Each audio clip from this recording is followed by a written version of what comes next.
welcome to Lisa's Stamp Studio. I'm Lisa Curcio. I'm going to teach you how to make easy Christmas cards that take 5 minutes.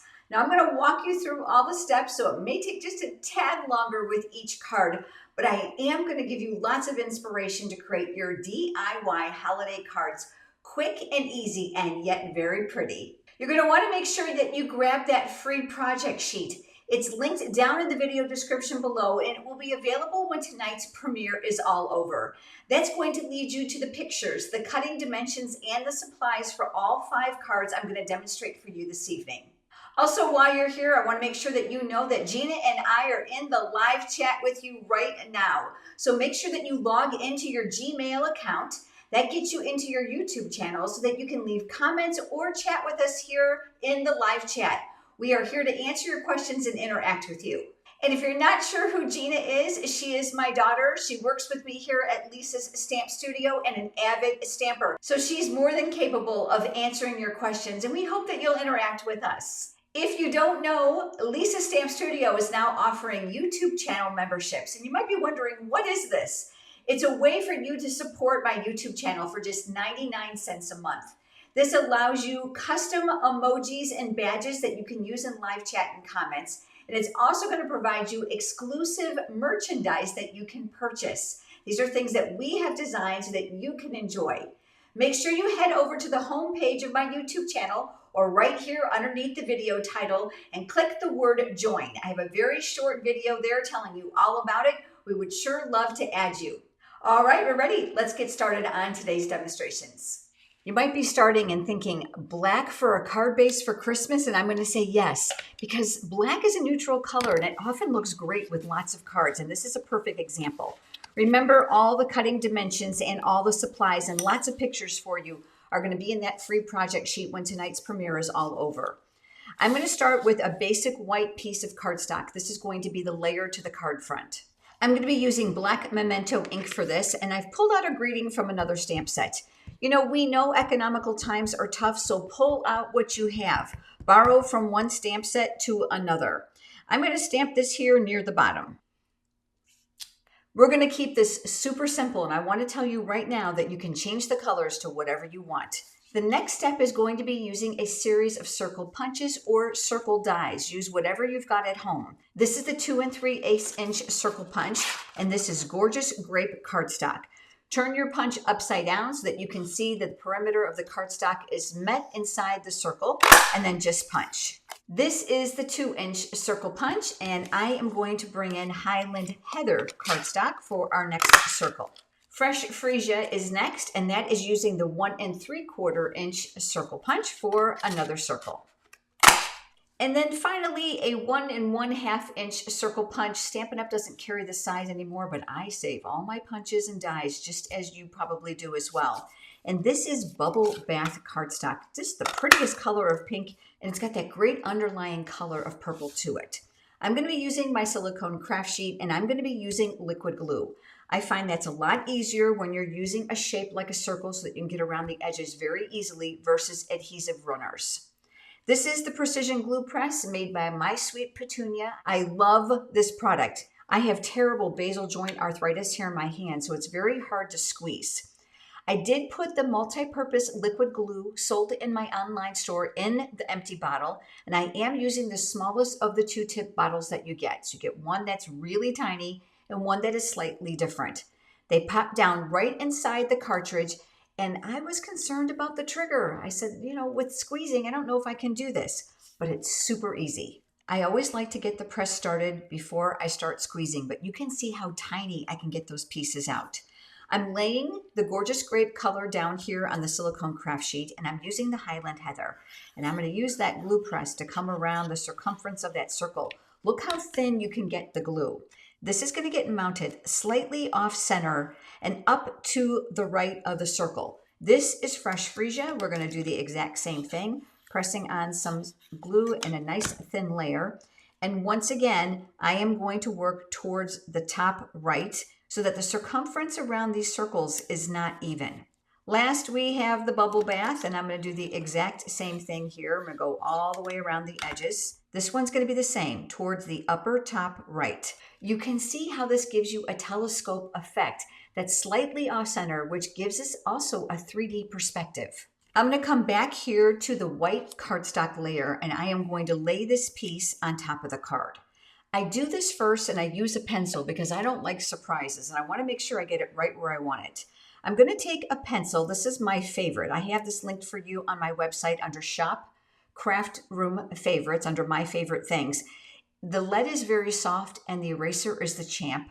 You're also going to find the precision glue press there, as well as any other non-Stampin' Up! Products that I absolutely love to work in conjunction with my crafting. Once I have this where I want it, I'm going to go ahead and I'm going to draw a line right here near the top. So I have an indication of where I want to put what I'm going to call the string. I'm going to bring in a ruler. It is a metal ruler. I am going to use it upside down because I find that sometimes that raised edge can be a little persnickety. The Stampin' Right basic black marker is dual-ended. So there's a brush tip and a pen tip. And for this, I'm going to use the pen tip. I'm going to look to make sure it's as straight as I possibly can. And if you don't have grid paper, which I don't have underneath me right now, look here.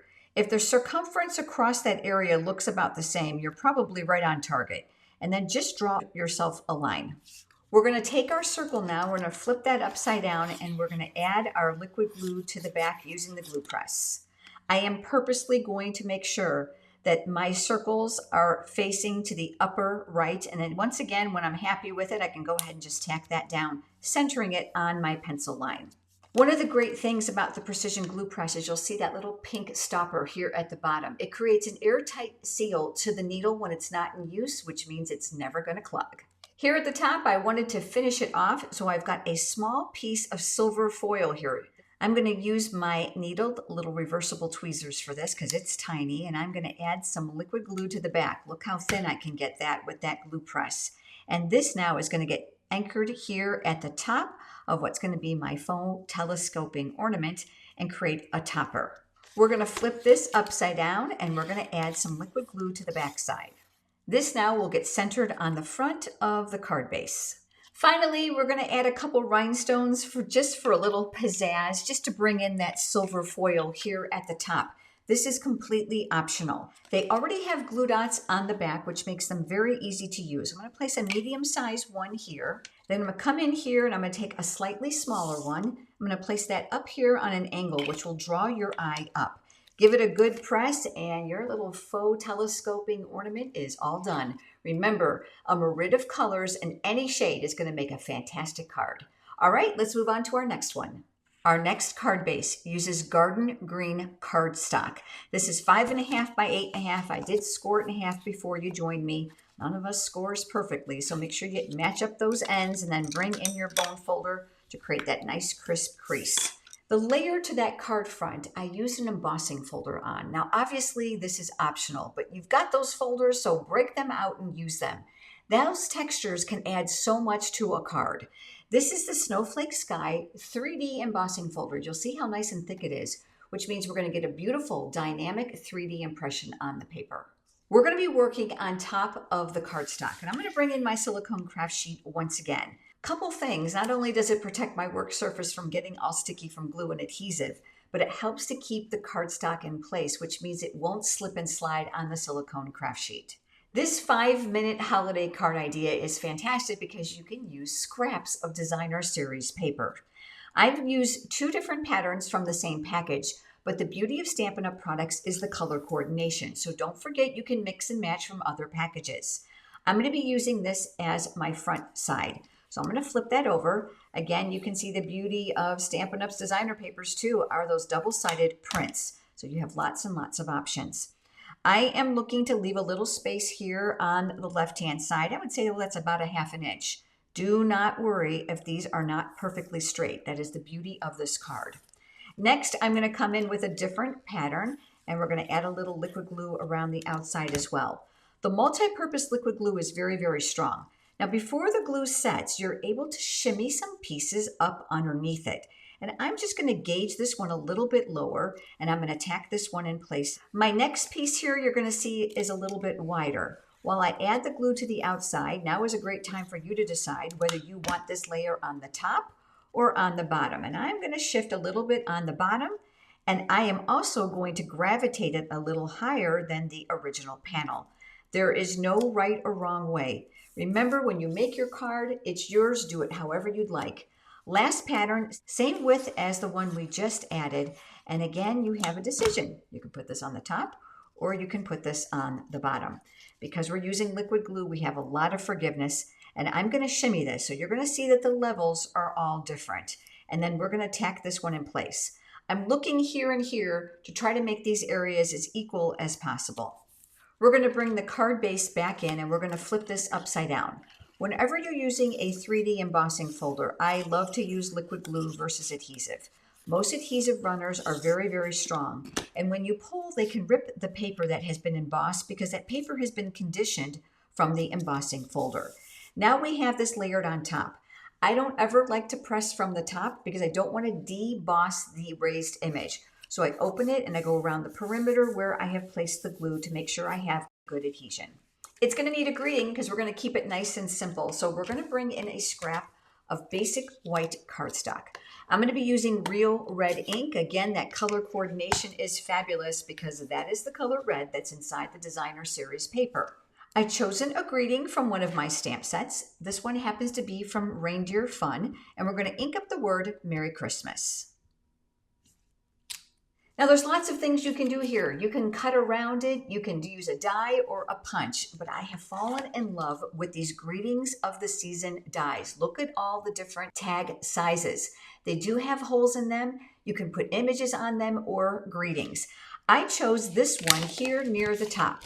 I'm going to go ahead and I'm going to place it on top of here, but I want to give you a couple tips. If you're like me and you're constantly frustrated with these shifting and then it comes out all lopsided and you have to do it over, grab yourself the Post-it labeling and cover-up tape.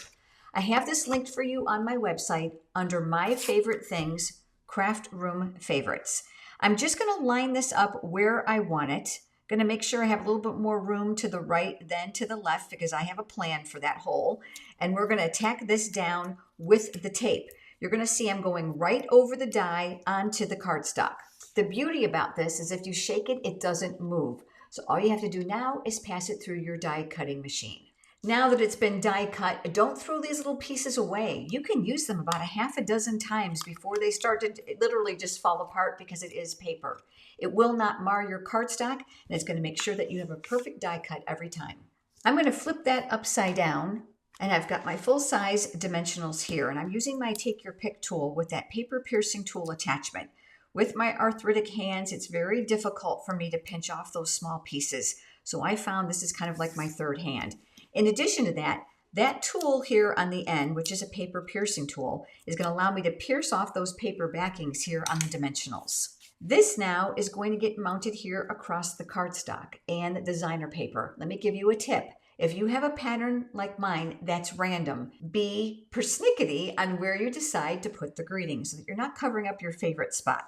For me, I'm going to go right across here between those reindeer, and I'm going to tack that in place. Before you join me, I pulled out some Naturals beautiful linen thread here in the garden grain, and we're going to make this easy. We're going to grab ourselves a glue dot. There's one here between the paper layers, and I'm going to lay the knot on top of the glue dot. Now, if you're like me and you've pulled this off with your hands, you'll notice that the loops start to get distorted. So use your Take Your Pick tool. That's going to help you lift it, and then you can roll any excess glue dot to the back so it won't be sticky from the front. And we're going to do what I call a little faux knot right on top of that hole. It's going to look like we tied it, but we didn't. If you want to leave your ends long, go for it or give them a trim, however you'd like. But it's a great use of your scraps and a simple greeting. Let's go ahead and move on to our next card. This card is using traditional real red for the card base, and I did, again, score it before you join me. We'll go over that to reinforce that crease. We're going to work on some layers here. Keep in mind you're going to use whatever you've got at home, so break out those scraps and that designer series paper. I've got a piece of basic white cardstock here, and I have a piece of designer series paper. This comes from Take a Bow. And I love it again because it's designer paper that's double-sided, giving you lots of options. We're going to use those fun polka dots on this card. I'm going to add my liquid glue around the outside edges, and I'm just going to border this here, leaving that little bit of white cardstock showing all the way around. I'm going to take this and flip it over, and we're going to add a little bit of glue or adhesive now to the back side. Once again, we're looking for that border. You're going to see that I have a larger border here than we typically create on some of our cards. This is going to create some emphasis for the center that we're going to work on next. Before you joined me, I went ahead and I die cut one of these rectangles using the Everyday Details dies. It's one of my favorites because there are graduating sizes of the different shapes. And you've got some great border pieces here as well. We're going to build on top of here. Believe it or not, there is not one stamp used on this card. We're going to use all of our dies, which makes it a great way for you to expound on those purchases. I pulled out the mini alphabet die set, and the one reason I love this is that this is one piece, so you don't have to fuss with a whole bunch of little tiny pieces to get the letters that you want. Now you might be thinking, is that a waste? Absolutely not. Because if you want just an R and an E, you can just put small pieces over them. Of course, use that Post-it labeling and cover-up tape to hold them in place. But this is what I do. I die cut the whole thing and I save those letters because they have come in so handy to make other cards. You can create the word joy. You can create people's names. You can customize your cards when you have an alphabet die set. Now, before you joined me, I went ahead and I die cut those pieces I wanted. And again, I just die cut them all in each color because now I can make more cards. These 5-minute cards are going to allow me to crank a whole bunch of different greetings. The next thing I wanted to do was add a little bit more to this rectangle because I knew these were rather small. That's what led me to this die set. This is Peaceful Season. And I saw these two pieces and I thought, I've got an idea. So I die cut the larger solid one from real red cardstock. Now you're going to see that little white spot on there and we'll talk about that in a minute. I'm going to bring in the silicone craft sheet once again, and I'm going to lay that on top of here, which means it's not going to slip all over the place. I die cut the script, the word Christmas. Now, a lot of people like to use adhesive sheets when they go to place these on their card, but I'm just going to tell you from my own personal experience, I have a really tough time with my arthritic hands, even with my Take Your Pick tool, getting the adhesive strip backing off without distorting and stretching the greeting. But because of these wonderful little tweezers and my precision glue press, this is what works best for me. When you have a little skin here on the tip of your needle, that means that there's been an airtight seal to the bottom of the plunger. That's what you're looking for. I pinch it between my silicone craft sheet to make sure it's clean. And then laying this down, I'm going to add small little drops of glue. Remember what I told you, that this glue is very, very strong. So you don't need to hit every little nook and cranny, just enough to kind of tack it down in place. Once the glue has been placed on, I'm going to come back over here using my tweezers to kind of navigate my hand, and that red piece underneath is going to be the outline. I can then take my tweezers and shift my pieces a little bit right or left depending on where I want them. And then when I'm happy, I'm going to give them a little bit of a press. I put the little dot for the eye on ahead of time because I was worried I would lose it in all my pre-cut supplies for tonight's demonstration. But I did the exact same thing using these reversible tweezers for that dot as I did the rest of the words. I'm going to switch places now so that this will keep it nice and straight for me. And I am actually going to work backwards. I'm going to work with the word Christmas. I am going to flip this over and I'm going to use a combination of both full size and mini dimensionals because I want this piece elevated. If you don't have dimensionals, I'm going to tell you right now, these things are inexpensive and they really add a lot of oomph to your projects. It's something I would consider just like another glue or adhesive. Foam adhesive strips would work as well. These larger areas, I was concerned that those would be showing, so I went to mini dimensionals. But I knew this area here needed some bracing and these were way too big. That's when I bring in my studio sticky scissors. I label them with a piece of ribbon, which means they're used only and exclusively for those sticky projects, so I don't gunk up the good ones. While the dimensionals are right here on the paper backing, you can cut them in half. I can now use my Take Your Pick tool by picking up half at a time and navigating this so that it's going to fit very, very well. And it's going to allow me to put these small pieces in these little narrow areas. Now, once you've got them where you want them, that's where this little paper piercing tool attachment is going to come into play. And we are going to pierce those dimensionals and remove those backings. I'm going to take the word Christmas and I'm going to navigate this here near the bottom. Now we're going to work on the word Merry. I do recommend that you lay it all out first before you start adhering it, because if you're like me and you get kind of excited that you're nearing the end and it's coming together just like you envisioned, we have a tendency to glue them and stick them down kind of not where we wanted them. So placing them first is going to allow you to shimmy them left and right to make sure they're exactly like you want. If you want them straight, do your best. If you want them all jumbled, even better, which is going to go great with that Fun Designer Series paper. Use those reversible little tweezers. They are amazing, and that incredible glue press to get a tiny, tiny little bit of glue so you don't have all that oozing. Once again, decide where it's going to be and just start adhering them. If you get too much glue on the back like I've done here, watch. Give it a tap on your silicone craft sheet just to help dissipate the glue. Once they've all been attached, we can now add this to our card front. But I've got another tip for you. When you look at the front of the Designer Series paper, you can see how busy it is, and there's nothing wrong with that. But I wanted to mute it down just a little bit so that this would really be predominant over the polka dots. I took a scrap piece of vellum, and I'm going to adhere this to here, but I'm going to use dimensionals for this. I've got my dimensionals here, and I'm going to be very cognizant about making sure that they are well balanced here on the card base. Because this is a relatively sizable rectangle, I want a little bit more in the middle. While I only have one left, and you may want to brace it more, I want to give you another cost-saving tip. Take those sticky scissors, and you're going to cut up those borders. These bigger pieces are great for centers. The smaller pieces are great for smaller areas. This now can go here near the top to help brace that as well. And then we'll remove those dimensional backings. This is going to get mounted right in the center of the vellum. If you have made cards for any length of time, you know that glue can show through the vellum once it's dry. So the tip here is to use the glue behind the cardstock area where it will not be seen. The great point about the glue press is that it comes out so thin you don't have to worry about the glue oozing outside the edges. This now is going to mute down the center area of the cardstock, which is going to allow the greeting to shine through. Once again, open and press from the inside of the card just to keep those dimensionals intact. And there we go. We have a very simple and cheerful Christmas card. All right, let's move on to the next one. Our card base for this one is very vanilla, 4 1/4 by 11, reinforcing our score line. This one is going to be really different, but my tip for you on this card is to stamp your greeting first so that you can navigate what we're going to make next. I'm going to be using Mossy Meadow ink, and I chose it because it coordinates with my Designer Series paper. I found a greeting from another stamp set that I thought worked fantastic. This says, "Oh, Christmas Tree," and it comes from Decorative Trees. I'm going to ink that up, and we're going to stamp that here near the top. For our next step, we are going to use a square of Designer Series paper. Keep in mind, you can use any color paper that you'd like. In fact, when I'm finished with this, it's going to make a little bit more sense. Mine is double-sided, which gives me that beautiful metallic gold here on the inside.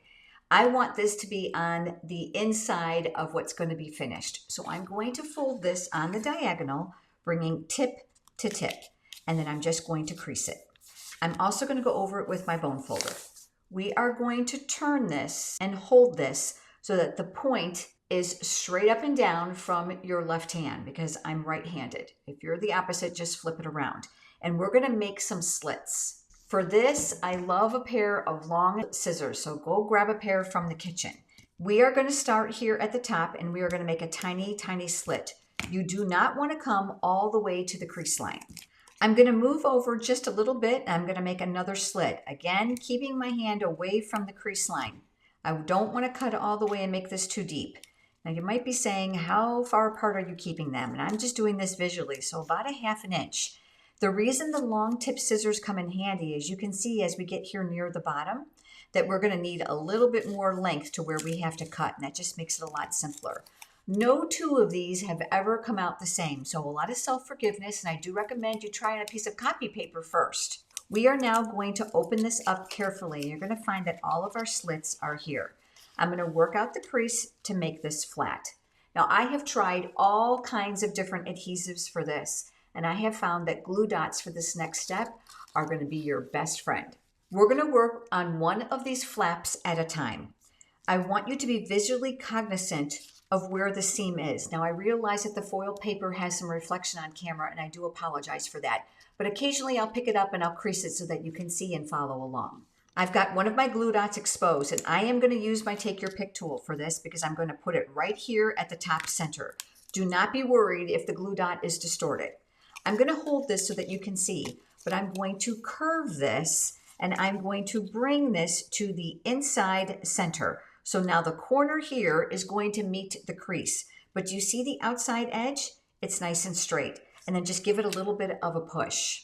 We are now going to do the same thing until we get near the top. So I've got another one here and we're going to place a glue dot. And this time we're going to curve. Remember, you want that bottom area here to be nice and straight. You don't want this to go past the center here in the middle. And then we are going to press. Intentionally, it's going to leave a small loop. And I know that many of you are already going to ask, isn't that going to get crushed in mailing? Yeah, it's going to flatten it, but you're still going to have the dimension. This little trick I'm teaching you tonight is going to be fantastic for gift tags and for packaging as well. When you hand deliver gift bags and presents, they're not going to have that little bit of smashing that will occur when it goes in the mail. Now I'm going to continue this for a few more, and then I'm going to give you a tip here near the top.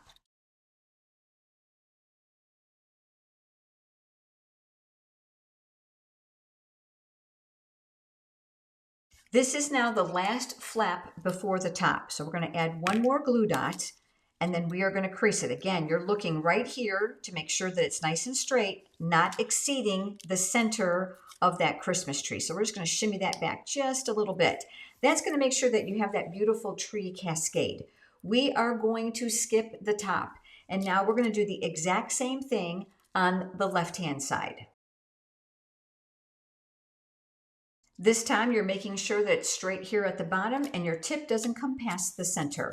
These two tips will be close together, but they shouldn't touch. And if they're not perfectly symmetrical, don't worry at the bottom.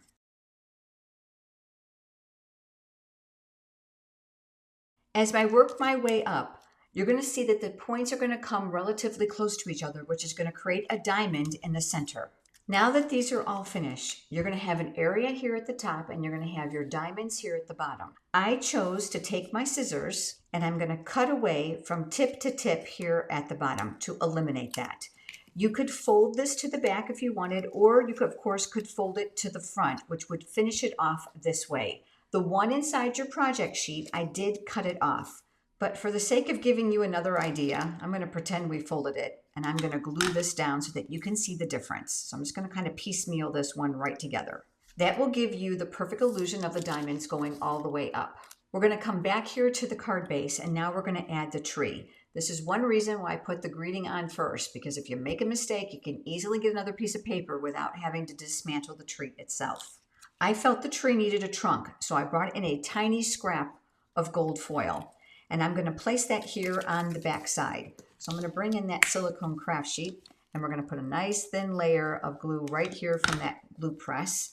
And then I'm just going to do a very tiny tree trunk because we're going to need the height of this card base to house this entire tree. Before it gets too dry, I like to make sure that it's all going to fit. I'm giving this a quick look and I'm thinking, yeah, I want to make this a little bit thinner here at the top. So I'm going to grab my paper snips and I'm going to snip this a little bit shallower because I can see I was very conservative. You can cut off the entire top if you want because we're going to replace it. But I want to show you what happens is if we make one more little section here. Isn't that pretty? And it gives you an area to adorn. So let's go ahead and add a couple glue dots right there. And let's finish that off. Like you, paper crafting is oftentimes a lot of experimenting and it doesn't make it wrong, it just makes it fun. Use your imagination. If something is cumbersome while you're creating, eliminate it and find a way to embellish it. I always say everything can be hidden. And then again, these tips are going to be a lot closer because of the proximity of the slits. I chose for this specific card to cut this off. If you want to keep it, you can, and that's going to make more sense in just a minute. Now what we're going to do is we're going to flip this over and I'm going to use liquid glue. If you want dimensionals, that's totally fine. You can do that. And I'm just going to add it within the areas to hold down my branches. I'm not worried about all the tips themselves. I'm then going to position this here on the card base where I want it. I know I've got to make sure it's going to fit in the envelope. So I'm going to be very careful to make sure the proximity of the right side is not hanging off the edge. I had mentioned I used the words "Oh Christmas Tree" from Decorative Trees, but it also has coordinating dies. And I love this because it's going to decorate your tree. So I die cut one of those little stars from gold foil. And in my case, I'm going to flip it upside down. I'm grabbing a mini dimensional. I'm going to place that right here inside the center. Remember that little piece that we cut off the top? You can add rhinestones to that and embellish it if you don't have a star punch or a star die. So there's lots of ways to decorate this. For my finishing touch, I could not resist adding a little bit more embellishment. I've got my blooming pearls here, and I love that there are several sizes. So I'm going to take one of the largest ones with my Take Your Pick tool. That putty tip is really helpful for when making cards. And then I'm going to take another one and bring it up here. And then finally, I'll take a smaller one to kind of drag my eye down so that we can get a full vision of this beautiful card. But look at this. Is this not fun? And wouldn't this be great for school-age kids to make as well? Not difficult at all, and I've given you lots of tips along the way. So pull out your stash and give this one a try. All right, we're ready for our final card. The card base on this card is crumb cake, 5.5 by 8.5. I've got a layer of basic white cardstock, and I'm going to be using the 2 3/8 inch circle punch. I'm going to turn it upside down so I can see where I'm going. I'm going to leave a little bit of room here on the right-hand side. And then once I'm happy with it, I am going to go ahead and I'm going to punch. I will tell you that the punch will only go in so far. So if you're really worried about having it exactly where you want, push the punch in. That's going to stop your navigation. I'm going to be using real red ink for my greeting, and I chose the words Season's Greetings, and these came from the Snowy Wonder stamp set. Super cute, huh? The entire suite of this is really lots of fun with coordinating designer series paper and dies. We're going to go ahead and we're going to ink this up. My next step is to take the basic white layer and just hold it by placing it over the card base. I'm coming back to my favorite craft pencil, and we are very lightly going to trace the inside perimeter of this. And this is just a Lisa thing because I never know where to put my next object. I've cut a piece of Take a Bow designer series paper into a square. Again, double-sided, so you have lots of options. I'm going to use my precision glue press on what's going to be my wrong side. That now is going to give me a map on where I'm going to put the designer series paper. This piece now will eventually go here, but we're going to build on top of this. The Reindeer Fun Bundle are the stamps and coordinating dies. The dies themselves are fabulous because wait till you see this. We can piece together our own little scene with reindeer heads, but there are also the dies that die cut the actual images from the stamp set and a really beautiful little circled image here that you can build inside. Ahead of time, I went ahead and I die cut the 3 pieces I just shared with you for the reindeer. Now, when you look at it, you might be wondering, how do you put this together? Super easy. This is early espresso, which I know is going to be really dark on top of the mat, but it's going to keep the pieces from moving. The next is going to be the white piece. And again, that precision glue press is going to be your best friend because you can get in all those little tight areas. Using those reversible tweezers, you are going to mimic the ears and the body the very best that you can. The holes and the creases that are inside the die are actually put there for detail, which is going to make this super easy. This now is the overlay. And then once again, with that glue press, see how we can get in those little tight areas and provide little thin areas of glue. And then this goes right over the top. Now I want you to pay attention to the eyes on this. The detail of this die is brilliant because it's given the deer eyes some expression, some realism to this. You've got some really cute eyes looking at you, and it's all ready to be adorned. I know I'm going to work the deer into the circle, but I thought that the deer head looked like it was floating. So I thought, what can I do to give this deer a body? So I grabbed one of my circle punches and I began to play. I found that if I attached the deer body to a partial circle, it gave me the presence of a back. So what we're going to do is we're going to take this and we're going to add a little glue here, and we're not going to overthink this. And we're going to attach that here. Now, once this has been adhered, you're going to come in here to the circle, and then you're going to be able to navigate this so that the deer is inside the circle. Do you see how the antlers fit really well? And you can manipulate it left and right. The next step would be to adhere this portion of the circle to the inside of this punched circle. So I'm going to flip this over and I'm going to add a little bit of liquid glue here and here where I know it's going to fall. This is now a great time to manipulate exactly where you want it. So I know I want his neck to fall right at the bottom of my circle, and we're going to give that a quick tap. If things are not quite right, that's the best part of liquid glue, is that you're able to navigate that just a little bit. Once you're happy, give it a good press. I die cut the tiny bow from real red cardstock that is also part of those dies. Once again, using that precision glue press, I can add little tiny drops of glue, and I know it's not going to ooze all over, and I'm going to be able to attach that here. I know that the ends of the bow are going to hang off, and I'm totally fine with that. I just want to make sure that this is free. I'm coming back to my long tip scissors for this, and I'm going to angle this back, and I'm going to cut away the excess. If it's a little bit shallower under the cardstock, that's totally fine. But now we have an entire reindeer put together that took literally a minute and a half.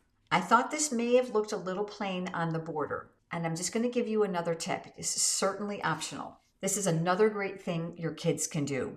I'm using the Early Espresso Stampin' Right marker. This is a dye-based marker that matches those antlers. I'm using the pen side. And guess what we're going to do? We are going to dot and squiggle all the way around. When I tell you that this is therapeutic, I am not kidding. This took me just seconds to do, and I went all the way around the card base. When you get to the corners, turn it and continue.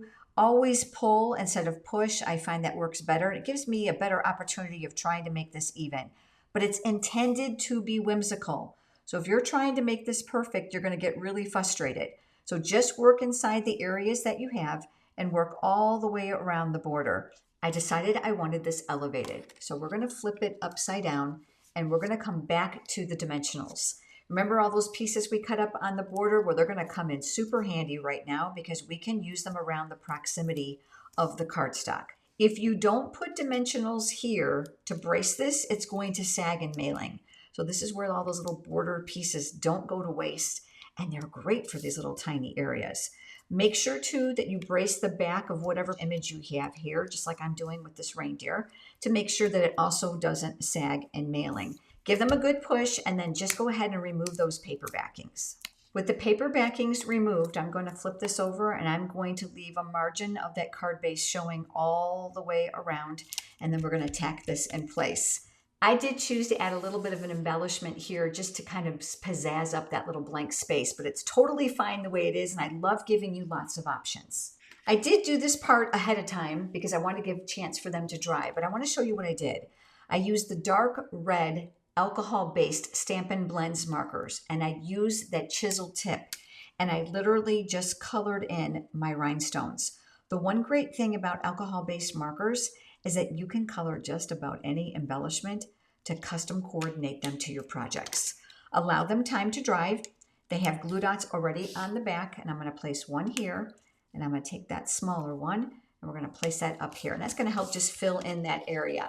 Now there's one other thing I want to show you with this adorable card. You can ump it up just a little bit. Now the one inside your project sheet is going to include a little red nose, and I want to talk to you about how I did that. Before I placed the white layer down, I literally put this here so that instead of that area being brown, it would be red. Here is the one that's going to be inside your project sheet. But don't be afraid to improvise. If you don't want to add the extra punch piece or you don't have the size punch that you need, scrap paper, cut around it and stick it there. Lots of great ways to make really quick 5-minute holiday cards. As always, I absolutely love to know your favorite. Lots of different options tonight on different ways you could create cards using your scraps, punches, dies, circles, hand cutting, scraps of paper. However you choose, you cannot go wrong with making simple and impressive holiday cards this year. Right now, pop down in the comments and let me know which one is your favorite.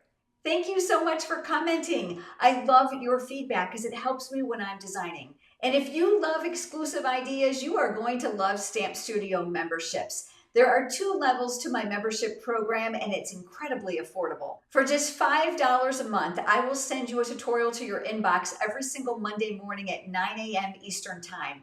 It's going to include multiple pictures, cutting dimensions, and supplies, plus step-by-step instructions on how to create one-of-a-kind cards you don't see anywhere else. Best of all, the photos and the tutorials are not watermarked, which means if you teach classes or you're with other people and you enjoy stamping with them or teaching them, you are able to share these project ideas and the tutorials with them. But if that's not enough for you, there is level 2. Level 2 is $10 a month. It includes everything in level 1, and it also includes a monthly fun fold project.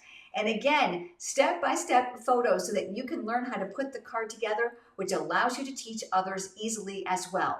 Level 2 also includes monthly prize patrol for everyone in that level. And guess what? You get a discount code for my PDF tutorial library for even more ideas. You can find all the information over on my website in the red menu bar titled Memberships. Stampin' Up! Is always unveiling new products and promotions, and I want to keep you in the know. Head over to my website at lisastampstudio.com and scroll to the bottom and fill out that small form. That will add you to my free weekly e-newsletter. In addition to keeping you updated on all the great promotions and new products, I'm going to provide additional inspiration for you as well. While you're there on my website, check out that PDF tutorial library that I talked about and peruse around. There is a lot of stuff there to help inspire you to create not only your holiday cards, but cards all year round. I am so glad that you joined me tonight. Thank you so much for being here. I look forward to seeing you next time. Have a great day, everyone.